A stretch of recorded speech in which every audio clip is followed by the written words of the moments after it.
పెంచడానికి ట్రై చేయకు. చూడు, నువ్వు నాకు నేర్పించడానికి ట్రై చేయొద్దు. నీ పనేదో నువ్వు చూసుకుంటే నీకు మంచిది. నేను నా పనే చేసుకుంటున్నాను. నువ్వు మాత్రం నీ స్వార్థం చూసుకుంటున్నావు. ఫ్రెండ్ లాగే ఉండు. ఫ్యామిలీలో భాగంగా మారాలని చూడకు. ఆలియా కుటుంబం తనకి తోడుగా ఉంది. తను తొందరగా కోలుకుంటే చూడాలి అనుకుంటోంది. అలా జరగాలంటే నువ్విక్కడి నుంచి వెళ్ళిపోవడం చాలా అవసరం. చూడు, నువ్వు చూశాను, అలాగే విన్నాను కూడా. కానీ ఇప్పుడు నువ్విక్కడ ఎలాంటి తమాషా చేయడానికి నేను అంగీకరించను. ఆయన ఇక్కడికి వచ్చేంత వరకు నువ్వు ఈ గదిలోకి రావడానికి వీల్లేదు. పదిక్కడి నుంచి. నా చెయ్యొద్దురా ప్రజ్ఞ, నా చెయ్యొద్దురా.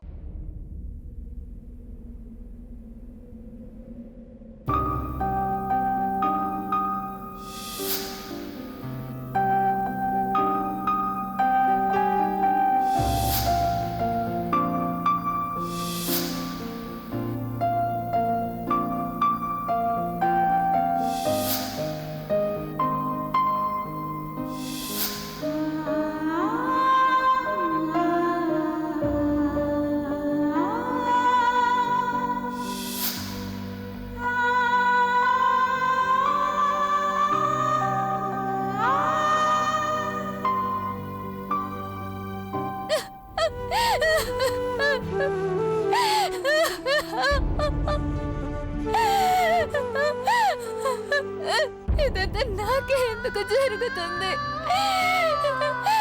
ఇప్పుడు నాకే ఎందుకు ఇలా? ఎందుకు?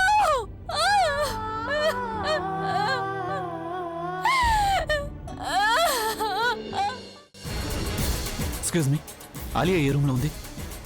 ఆలియా మెహ్రా పైన ఫస్ట్ ఫ్లోర్ లో. Okay, thank you.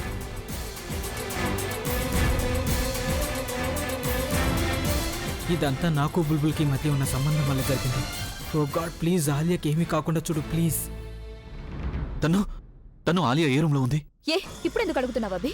నీకు ఇదంతా డ్రామా లాగా అనిపించింది కదా? ఎందుకు కంగారు పడుతున్నావు నువ్వు? నేను ఇక్కడికి ఇదంతా వినడానికి తిని తీరాల్సిందే అభి, ఎందుకంటే ఇది నీ కారణంగానే జరుగుతోంది.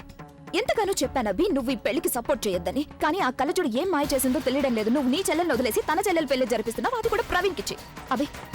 అభి ఇప్పటికీ మించిపోలేదు. నువ్వు నీ డెసిషన్ ని మార్చుకో. ఆ కళ్ళజోడు వల్ల ఆలియా తన ప్రేమను పోగొట్టుకుంటున్నట్టు నువ్వు నీ చెల్లెల్ని పోగొట్టుకుంటావు. మళ్ళీ అడుగుతున్నాను, ఆలియా ఏ రూమ్ లో ఉంది? స్పృహ లేకుండా పడుంది. యునో, అందరూ తన పక్కన ఉన్నారు, కేవలం నేను మాత్రం లేను. Just because of your wife. తన బెస్ట్ ఫ్రెండ్ ని తన పక్కన ఉండనివ్వడం లేదు. అభి నాతో పద. అభి పూర్తిగా మాట్లాడివు నన్ను. ఆలియా అసలు నువ్వు ఇలా ఎందుకు చేసావు?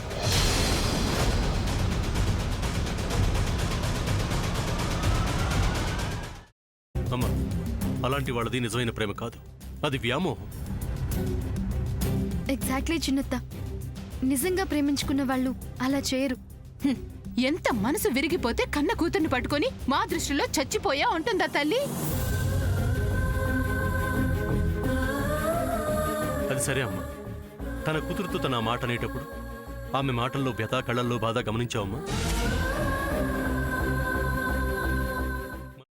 పెద్దబాబుకు బర్త్డే విషెస్ చెప్పు కూడా వెళ్ళాం కదా. ఊరికే ఎలా కాలిపోతుంది? మంట పెడితేనో పడితేనో తగలబడుతుంది.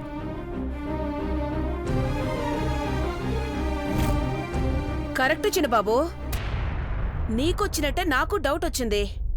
పార్వతే షర్టును తగలబెట్టిందనుకుంటా.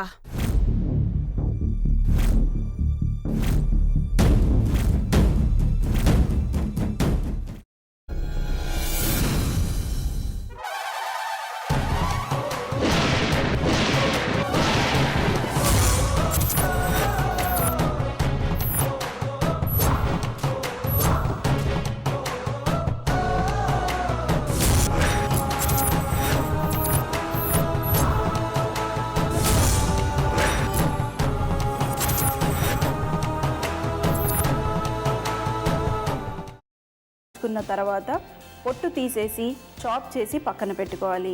ఒక ప్యాన్లో కొద్దిగా నూనె వేడి చేసి అందులో ఆవాలు, మినప్పప్పు, శనగపప్పు, కరివేపాకు, సన్నగా తరిగి పెట్టుకున్న ఉల్లిపాయలు వేసుకుని 1 నిమిషం పాటు వేయించుకోవాలి. ఆ తర్వాత కాల్చి కట్ చేసి పెట్టుకున్న వంకాయని కూడా అందులో వేసుకుని బాగా మిక్స్ చేసి బౌల్లోకి ట్రాన్స్ఫర్ చేసుకుని అందులో తగినంత చిక్కటి పెరుగు లేదా పల్చటి పెరుగు వేసుకుని మిక్స్ చేసి అన్నంతో కానివ్వండి, చపాతీతో కానివ్వండి సర్వ్ చేసినా చాలా బాగుంటుంది.